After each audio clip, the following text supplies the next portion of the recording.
Minute चाहे दर्पण में। तो प्यारे साथियों, आज की जो क्लास है वो हमने इकाई 9 हिंदी निबंध पे रखा है प्रश्नोत्तरी के तौर पे।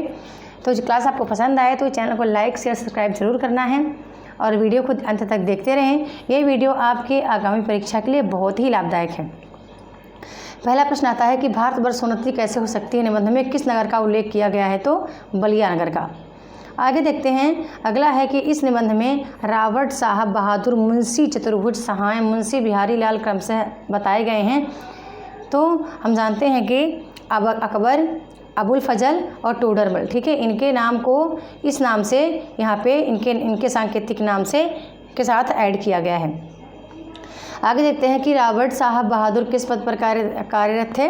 तो कलेक्टर के पद पर। अगला है कि निबंध में रेल की गाड़ी के समान किसे बताया गया है? करेक्ट आंसर है हिंदुस्तानी लोगों को।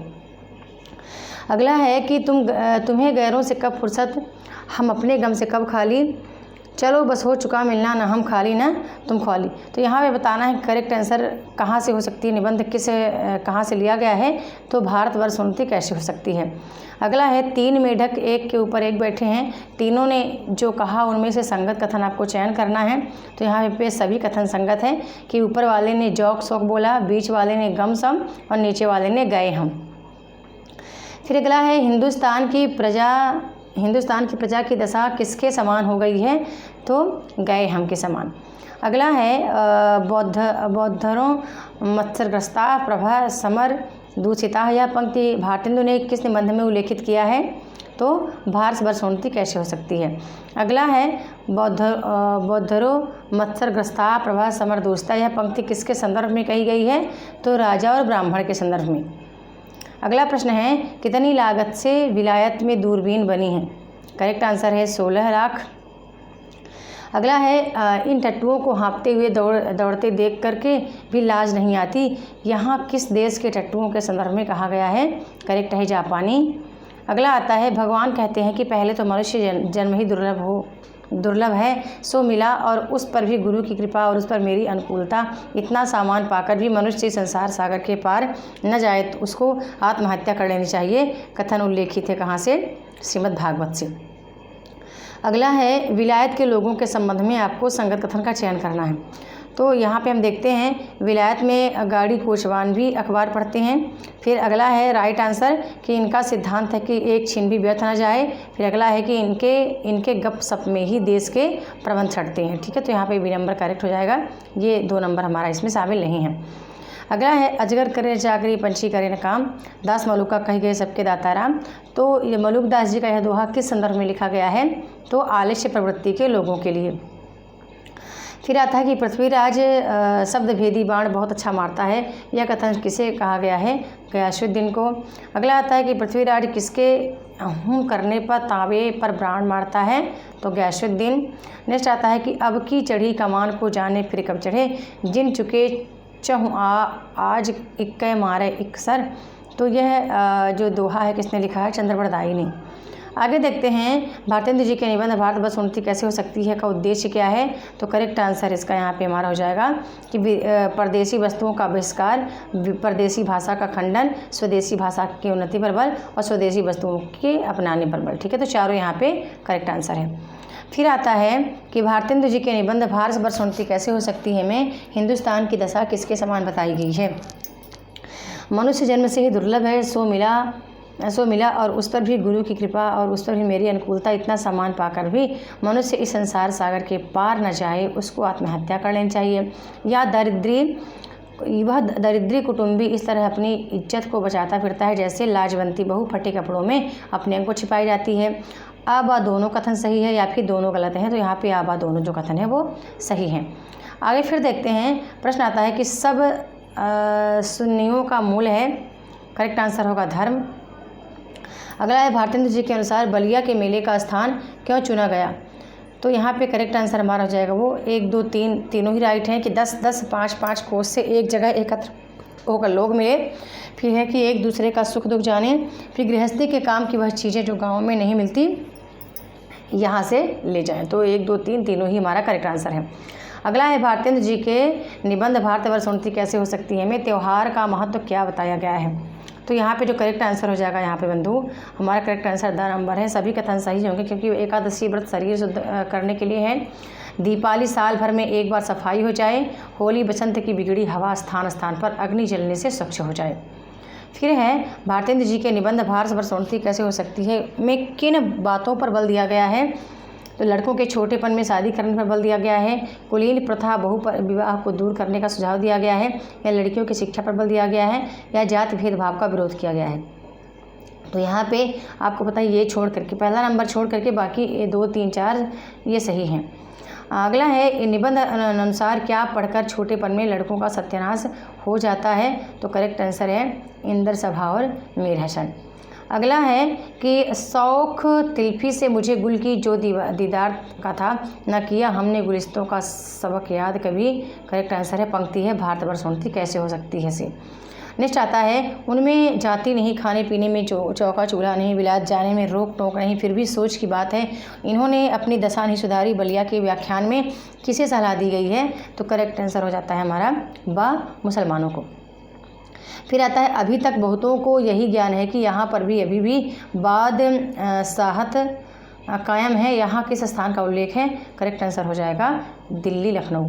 अगला है कि आलस्य, अब आलस्य हठधर्मी सब छोड़ो चलो, हिंदुओं के साथ तुम भी दौड़ो, एक 2 होंगे। बलिया की व्याख्यान में किसे सलाह दी गई है।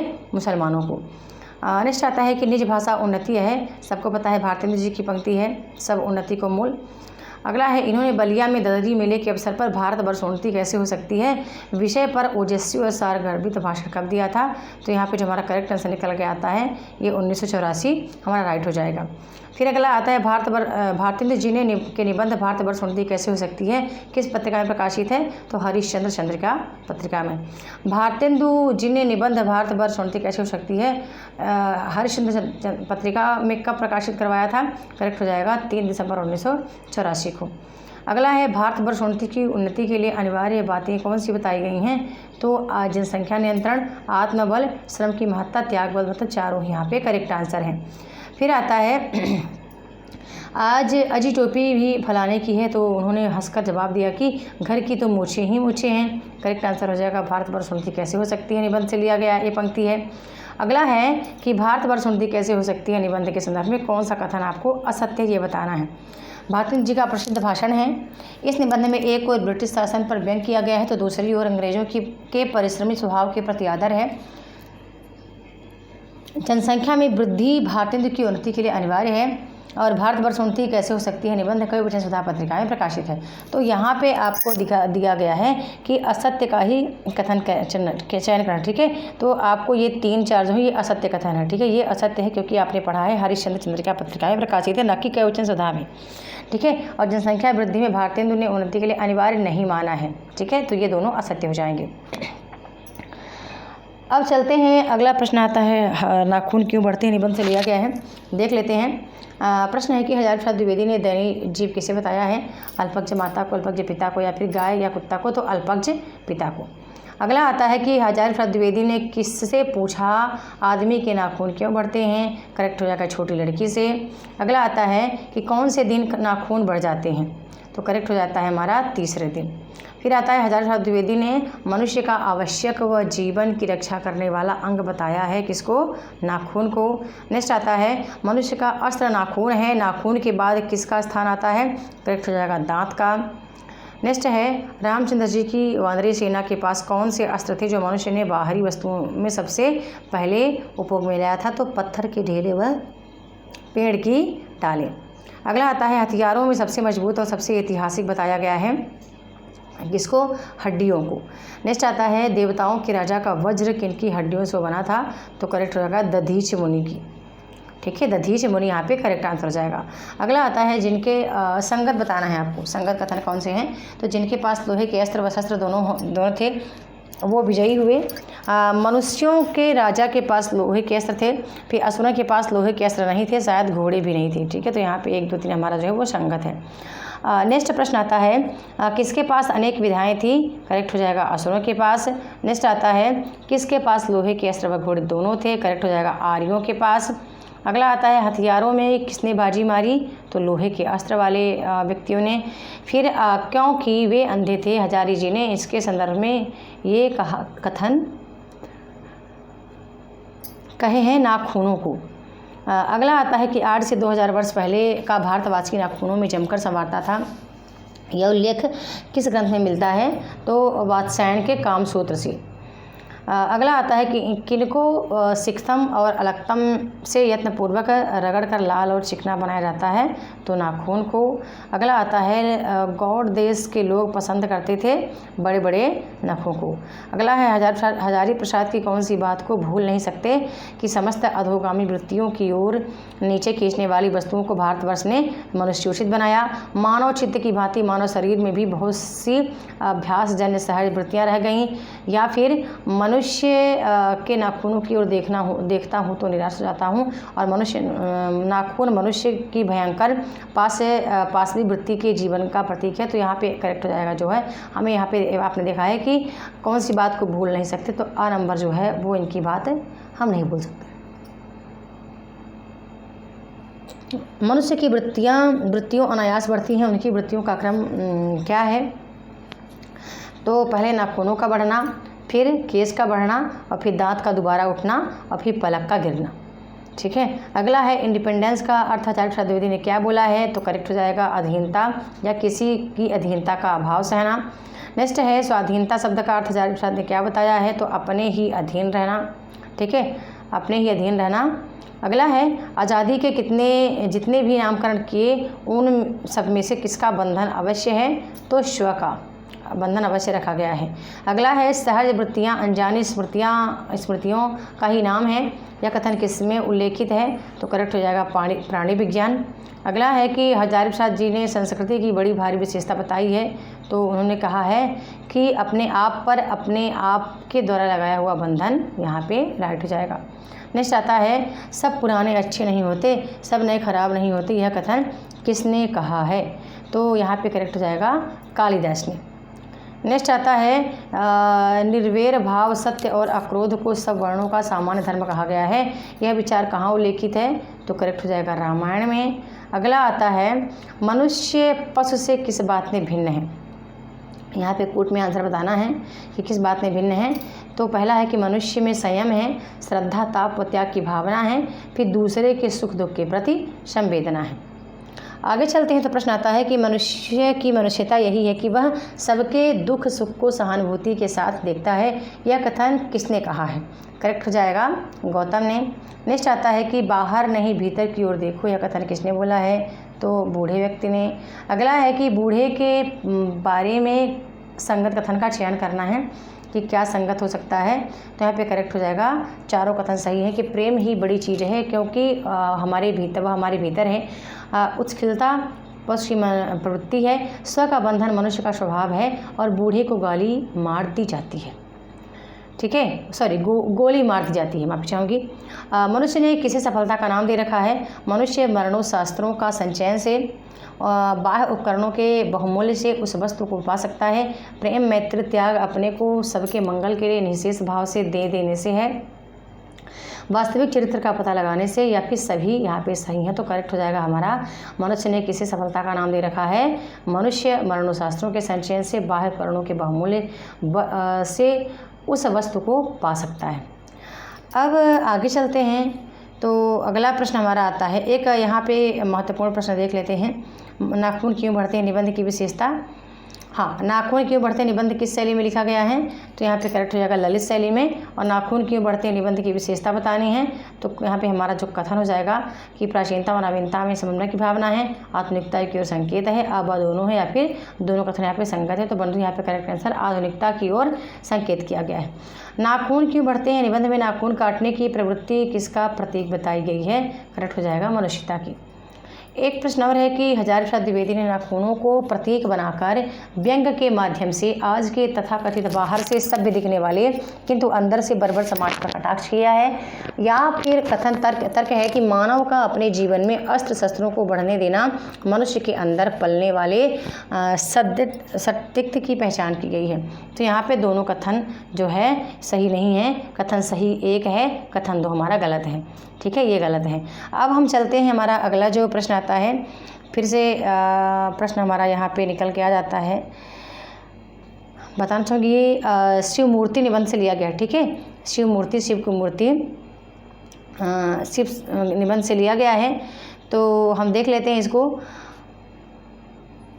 अब आपको दिख रहा है कि ये जो यहाँ पे कंप्लीट निबंध के प्रश्न हैं, ये टोटल 32 पेज का है। तो मैं आपको ले चलती हूँ कि और कौन सा निबंध है जो परीक्षा की दृष्टि से महत्वपूर्ण है और जिसका हम अध्ययन कर लेते हैं। फ्रेंड्स, हमने प्रश्नोत्तरी लिया है मजदूरी और प्रेम निबंध से।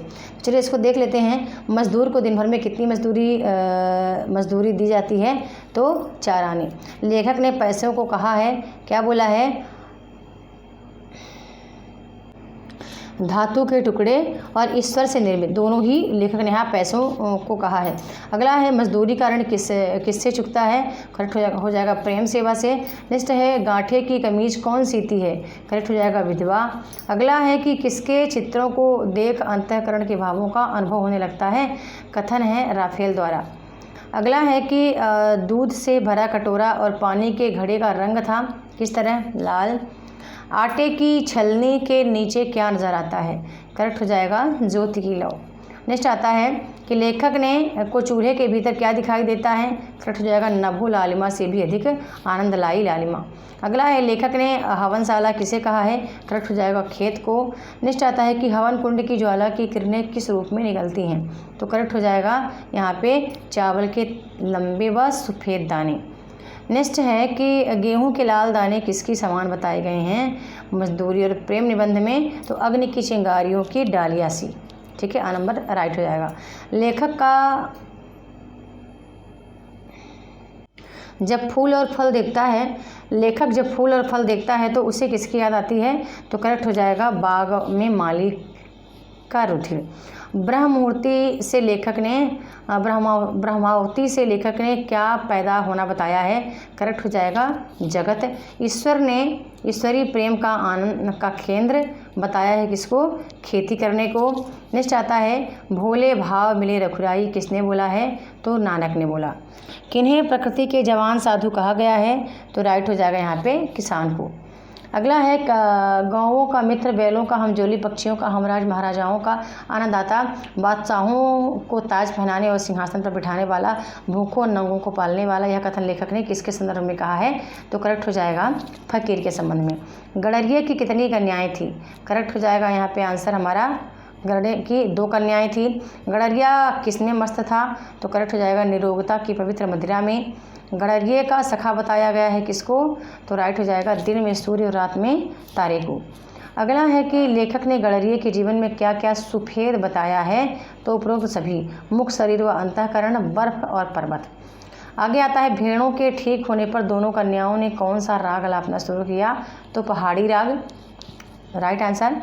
अगला है अब मुझे भी भेड़ दे दो। यह कथन किसने किससे कहा है? लेखक ने भाई से कहा। गुरु ने योग किससे बताया है? प्रेम से संयम करने का नाम मजदूरी, प्रेम या समर्पण। तो राइट हो जाएगा प्रेम से संयम करने का नाम। लेखक ने मूर्खों का काम बताया है क्या? आदमियों की तिजारत करना। नेक्स्ट है किसके बदले